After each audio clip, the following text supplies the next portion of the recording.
You're now watching Showbiz Now, your daily showbiz update.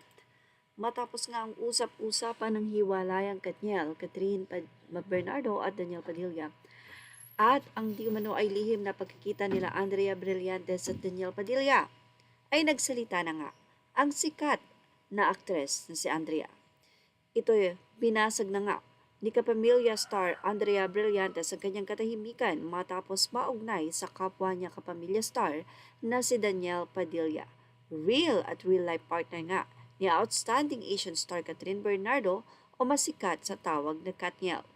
Matatandaan na nabalita ng Showbiz Insider at talent manager na si OG Diaz na may sit-sit or issue mula sa di umano ay hiwalay na ang Katniel. Ito ay sa kani-kanilang source na umuni nagkikita ng palihim daw sina Daniel at Andrea. Bagay na ikinaselos daw ni Catherine. Isa pa, maugong daw ang mga balibalitang nagkakalabuan na nga ang dalawa. Nang galaiti naman ang mga fandom ng tatlo kaya kinuyog nila si OG at tinawag na fake news peddler.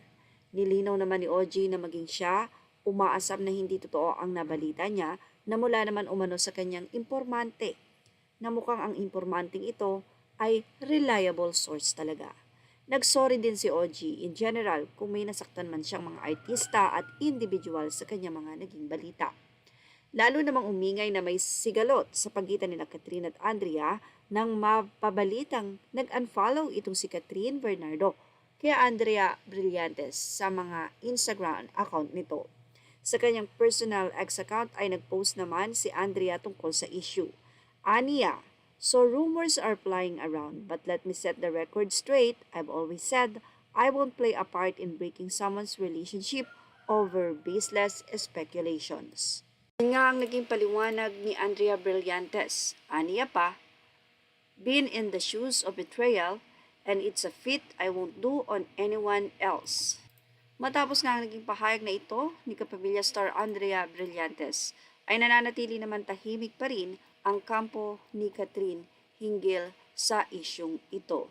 Anyway, ang pag-unfollow sa Instagram ay hindi pa rin natin alam ang tunay na dahilan.